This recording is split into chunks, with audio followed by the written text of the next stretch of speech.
अस्सलाम वालेकुम वरहमतुल्लाहि वबरकातुहू। दोस्तों उम्मीद करना सारे भाई खैरियत नाल होंगे। ਤੁਹਾਡਾ अपना भाई है वैस विलक, तो ਤੁਸੀਂ देख रहे हो वैस विलक यूट्यूब चैनल।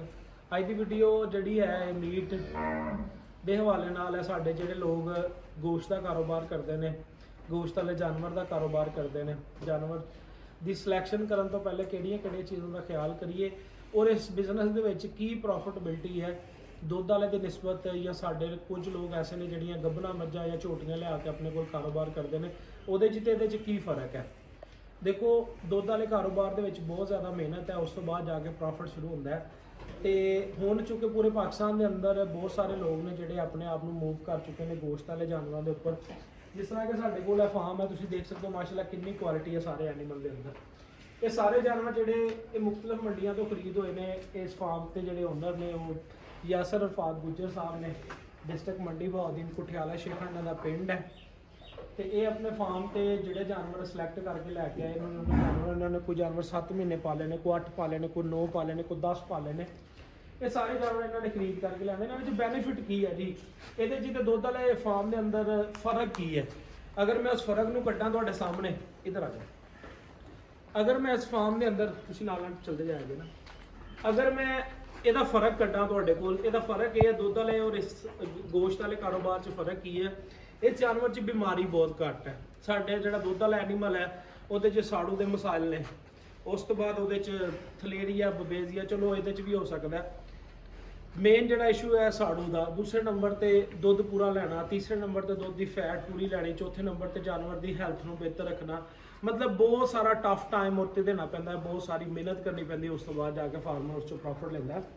ਲੇਕਿਨ ਇਹ ਜਿਹੜਾ ਕਾਰੋਬਾਰ ਹੈ ਗੋਸ਼ਤ ਵਾਲਾ ਜਾਨਵਰਾਂ ਦਾ ਜਿਹੜਾ ਕਾਰੋਬਾਰ ਹੈ, ਚਾਹੇ ਲੋਕ ਕੁਰਬਾਨੀ ਵਾਲਾ ਕਰਦੇ ਨੇ, ਚਾਹੇ ਲੋਕ ਕੁਰਬਾਨੀ ਤੋਂ ਹਟ ਕੇ ਕਰਦੇ ਨੇ, 3 ਮਹੀਨੇ ਵਾਲਾ ਜਾਂ 6 ਮਹੀਨੇ ਵਾਲਾ ਆਪਣੇ ਕੋਲ ਫਾਰਮਿੰਗ ਕਰ ਰਹੇ ਨੇ, ਉਸ ਹਵਾਲੇ ਨਾਲ ਇਹ ਕਿਉਂ ਜ਼ਿਆਦਾ ਪ੍ਰੋਫਿਟੇਬਲ ਹੈ। ਇਹ ਦੇਖਣ ਵਾਸਤੇ ਵੀਡੀਓ ਦੇ ਨਾਲ ਐਂਡ ਤੱਕ ਜੁੜੇ ਰਿਹਾ ਜੇ। ਜਿਹਦੇ ਭਾਈਆਂ ਨੇ ਹੁਣ ਤੱਕ ਚੈਨਲ ਨੂੰ ਸਬਸਕ੍ਰਾਈਬ ਨਹੀਂ ਕੀਤਾ ਉਹ ਚੈਨਲ ਨੂੰ ਸਬਸਕ੍ਰਾਈਬ ਕਰ ਲੈਣ, ਬੈਲ ਆਈਕਨ ਦੇ ਬਟਨ ਨੂੰ ਦਬਾ ਕੇ ਆਲ ਨੋਟੀਫਿਕੇਸ਼ਨ ਨੂੰ ਕਲਿੱਕ ਕਰ ਲੈਣ। ਫੇਸਬੁੱਕ ਵੈਸ ਵਿਲਕ ਆਫੀਸ਼ੀਅਲ ਦੇ ਨਾਮ ਤੋਂ ਪੇਜ ਹੈ, ਉਹਨੂੰ ਵੀ ਫੋਲੋ ਕਰ ਲੈਣ। ਟਿਕਟੋਕ ਵੈਸ ਵਿਲਕ 150 ਦੇ ਨਾਮ ਤੋਂ ਹੈ, ਉਹਨੂੰ ਵੀ ਜਾ ਕੇ ਫੋਲੋ ਕਰ ਲਓ। ਇਸ ਤਰ੍ਹਾਂ ਦੀ ਇਨਫੋਰਮੇਟਿਵ ਵੀਡੀਓ ਦੇਖਣ ਵਾਸਤੇ ਰੂਟੀਨ ਦੇ ਨਾਲ ਸਾਡੇ ਨਾਲ ਜੁੜੇ ਰਿਹਾ ਜੇ। ਇਹਦੇ 'ਚ ਫਰਕ ਕੀ ਹੈ, ਇਸ ਜਾਨਵਰ ਦੇ ਉੱਤੇ 2 ਕਿਸਮ ਦੀ ਮੈਡੀਸਨ ਹੈ ਜੀ ਮੇਰੀ ਨਜ਼ਰ ਦੇ ਅੰਦਰ। ਕਿ ਇਸ ਫਾਰਮ ਦੇ ਉੱਤੇ ਤੁਸੀਂ ਅਗਰ ਵੈਕਸੀਨ ਇਹਨਾਂ ਦੀਆਂ ਪੂਰੀਆਂ ਕਰ ਲਓ ਨਾ ਸਾਲ ਦੇ ਅੰਦਰ, ਕਿਹੜੀ ਵੈਕਸੀਨ ਐਨੀਮਲ ਦੇ ਅੰਦਰ ਲੱਗ ਸਕਦੀ ਹੈ। ਪਹਿਲੇ ਨੰਬਰ ਤੇ ਮੂੰਹ ਔਰ ਦੂਸਰੇ ਨੰਬਰ ਤੇ ਗਲ ਘੋਟੂ। ਹੋਰ ਮੁਖਤਲਿਫ ਬਿਮਾਰੀਆਂ ਆ ਚੁੱਕੀਆਂ ਨੇ ਜਿਨ੍ਹਾਂ ਦੀ ਵੈਕਸੀਨ ਆ, ਜਿਸ ਤਰ੍ਹਾਂ ਕਲੋਸਟ੍ਰੀਡੀਆ ਆ ਗਿਆ, ਜਿਹਦੇ ਅੰਦਰ 6-7 ਬਲਕਿ 9 ਕਿਸਮ ਦੇ ਮਾਮਲਾਤ ਨੇ। ਇਹ 'ਚ ਮਤਲਬ ਆ ਜਾਂਦੀ ਹੈ ਜਾਨਵਰ ਦੇ ਬਲੈਕ ਵਾਟਰ ਵੀ ਆ ਜਾਂਦੀ ਹੈ, 3 ਡੇ ਸਿਕਨੈਸ ਵੀ ਆ ਜਾਂਦੀ ਹੈ, ਵਿਲਾ ਸ਼ਿਲਾ, ਜਿਸ ਤਰ੍ਹਾਂ ਅਸੀਂ ਮੁਖਤਲਿਫ ਲੋਕ ਮੁਖਤਲਿਫ ਜ਼ੁਬਾਨਾਂ 'ਚ ਬਿਮਾਰੀ ਦਾ ਨਾਂ ਲੈਂਦੇ ਆ, ਇਹ ਆ ਜਾਂਦੀ ਹੈ। ਇਹ ਚੀਜ਼ਾਂ ਜਿਹੜੀਆਂ ਨੇ ਅਗਰ ਤੁਸੀਂ ਫਾਰਮ ਦੇ ਅੰਦਰ 2 ਕਿਸਮ ਦੀ ਵੈਕਸੀਨ ਪ੍ਰੋਪਰ ਕਰਵਾ ਲੈਂਦੇ ਹੋ ਤੇ ਇਹਨਾਂ ਦੇ ਉੱਤੇ ਬਿਮਾਰੀ ਦਾ ਲੋਡ ਬੜਾ ਘੱਟ ਹੈ। ਇਹਨਾਂ ਜਾਨਵਰਾਂ ਨੂੰ ਤੁਸੀਂ ਅਗਰ ਅੱਛੀ ਖੁਰਾਕ ਦੇ ਕੇ ਲਿਆਂਦੇ ਹੋ, ਸਿਰਫ ਪਲਦੇ ਨੇ, ਬਿਮਾਰ ਘੱਟ ਹੁੰਦੇ ਨੇ। ਇਹਨਾਂ 'ਚ ਇਹ ਵੀ ਨਹੀਂ ਹੈ ਕਿ ਡੈਫੀਸ਼ੀਐਂਸੀ ਆ ਗਈ ਹੈ ਦੁੱਧ ਚੋਣ ਤੋਂ ਬਾਅਦ, ਤੇ ਡੈਫੀਸ਼ੀਐਂਸੀ ਦੂਰ ਕਰਨੀ ਹੈ, ਖੁਰਾਕ ਕਿੰਨੀ ਬਿਹਤਰ ਕਰਨੀ ਹੈ। ਇਹ ਚੀਜ਼ਾਂ ਤੋਂ ਅਗਰ ਤੁਸੀਂ ਬਚੇ ਹੋ ਤਾਂ ਇਨਸ਼ਾਅੱਲਾ ਤੁਹਾਡੇ ਫਾਰਮ ਦੇ ਉੱਤੇ ਤੁਹਾਡਾ ਐਨੀਮਲ ਜਿਹੜਾ ਨਾ ਉਹ ਸੇਵ ਹੈ।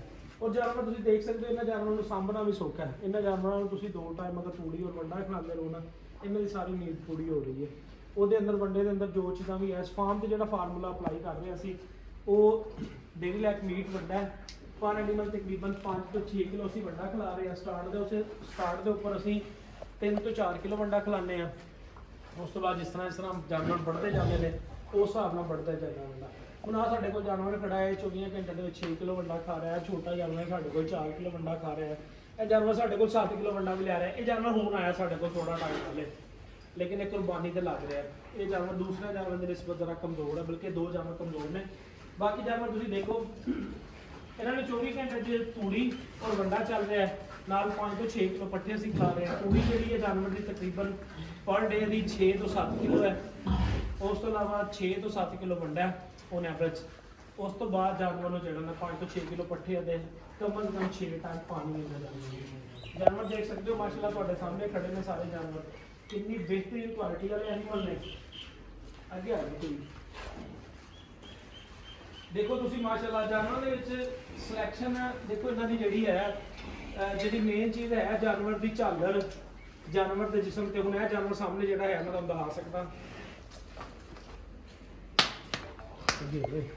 ਇਹ ਜਾਨਵਰ ਦੇਖੋ ਜੀ, ਇਹਨੂੰ ਅਬਲਕ ਕਲਰ ਕਿਹਾ ਜਾਂਦਾ ਇਸ ਜਾਨਵਰ ਨੂੰ। ਤੁਸੀਂ ਦੇਖੋ ਮਾਸ਼ਾਅੱਲਾ ਇਹਦੀ ਨੱਕ ਤੋਂ ਸ਼ੁਰੂ ਹੋ ਕੇ ਪੈਰ ਦੀ ਪੁਛਲ ਤੱਕ ਜਾਨਵਰ ਜਿਹੜਾ ਨਾ ਮਾਸ਼ਾਅੱਲਾ ਬੜਾ ਕੁਆਲਿਟੀ ਵਾਲਾ ਹੈ। ਤੁਸੀਂ ਭਾਈਜਾਨ ਤੁਹਾਡੀਆਂ ਅਸੀਂ ਗੁਲਾਈਆਂ ਦੇਖ ਲਈਆਂ ਨਾ, ਤੁਸੀਂ ਅੱਗੇ ਹੋਵੋ। ਹੁਣ ਇਹ ਜਾਨਵਰ ਜਿਹੜਾ ਹੈ ਮਾਸ਼ਾਅੱਲਾ ਇੰਤਹਾਈ ਖੂਬਸੂਰਤ ਹੈ। ਇਸ ਜਾਨਵਰ ਨੂੰ ਕੁਰਬਾਨੀ ਦੇ ਦਿਨਾਂ 'ਚ ਬਹੁਤ ਜ਼ਿਆਦਾ ਪਸੰਦ ਕੀਤਾ ਜਾਂਦਾ, ਆਮ ਰੂਟੀਨ ਦੇ ਵਿੱਚ ਵੀ ਪਸੰਦ ਕੀਤਾ ਜਾਂਦਾ। ਇਹ ਰੂਟੀਨ ਦੇ ਗੋਸ਼ਤ ਵਾਲਾ ਜਾਨਵਰ ਨਹੀਂ ਹੈ, ਇਹ ਖੂਬਸੂਰਤ ਜਾਨਵਰ ਹੈ, ਬਲਕਿ ਟੋਟਲੀ ਐਨੀਮਲ ਸਾਰੇ ਖੂਬਸੂਰਤ ਨੇ। ਇਹਨਾਂ ਜਾਨਵਰਾਂ ਦੇ ਉੱਤੇ ਇਹਨਾਂ ਦੀ ਬਰੀਡ ਦੀ ਵਜ੍ਹਾ ਤੋਂ ਔਰ ਇਹਨਾਂ ਦੀ ਜਿਸਮ ਦੀ ਖੂਬਸੂਰਤੀ ਦੀ ਵਜ੍ਹਾ ਤੋਂ ਔਰ ਜਿਸਮ ਤੇ ਡੱਬਾਂ ਦੀ ਵਜ੍ਹਾ ਤੋਂ ਜਾਨਵਰ ਸਿਲੈਕਟ ਕੀਤੇ ਗਏ ਨੇ। ਫਿਰ ਹਰ ਬੰਦੇ ਨੂੰ ਆਈਡੀਆ ਹੈ ਕਿ 1-2 ਸਾਲ ਜਦੋਂ ਬੰਦਾ ਬਿਜ਼ਨਸ ਕਰਦਾ ਫਿਰ ਜਾਨਵਰ ਦੀ ਸਿਲੈਕਸ਼ਨ ਦਾ ਆਈਡੀਆ ਹੋ ਜਾਂਦਾ ਕਿ ਅਸੀਂ ਕਿਹੜਾ ਐਨੀਮਲ ਸਿਲੈਕਟ ਕਰੀਏ। ਅੱਗੇ ਆ ਜਾਓ, ਇਹ ਜਾਨਵਰ ਸਾਡੇ ਸਾਹਮਣੇ ਖੜਾ ਹੈ ਮਾਸ਼ਾਅੱਲਾ ਜੀ। ਦੇਖੋ ਤੁਸੀਂ ਕਿੰਨਾ ਖੂਬਸੂਰਤ ਗੁਲਾਈਆਂ ਦੇ ਅੰਦਰ ਹੈ ਔਰ ਜਾਨਵਰ 'ਚ ਕਲਰ ਦੇਖੋ ਕਿਸ ਤਰ੍ਹਾਂ ਕਲਰ ਕੰਬੀਨੇਸ਼ਨ ਹੈ, ਵਾਈਟ ਔਰ ਬਲੈਕ। ਕੁਝ ਜਾਨਵਰ ਹੁੰਦੇ ਨੇ ਜਿਨ੍ਹਾਂ ਦੇ ਅੰਦਰ ਛੋਟੇ ਛੋਟੇ ਧੱਬੇ ਹੁੰਦੇ ਨੇ, ਲੇਕਿਨ ਇਹਦੇ ਜਿੱਥੇ ਬਲੈਕ ਆ ਉੱਥੇ ਬਲੈਕ ਖੂਬਸੂਰਤ ਬਲੈਕ ਹੈ, ਜਿੱਥੇ ਵਾਈਟ ਆ ਉੱਥੇ ਖੂਬਸੂਰਤ ਵਾਈਟ ਹੈ। ਇਸ ਤਰ੍ਹਾਂ ਹੈ ਸਾਡੇ ਕੋਲ ਜਾਨਵਰ ਖੜਾ ਹੈ ਔਰ ਬਲੈਕ ਐਨੀਮਲ ਖੜਾ ਸਾਡੇ ਕੋਲ। ਜਾਨਵਰ ਤੁਸੀਂ ਸਾਰੇ ਦੇਖ ਲਏ ਨੇ।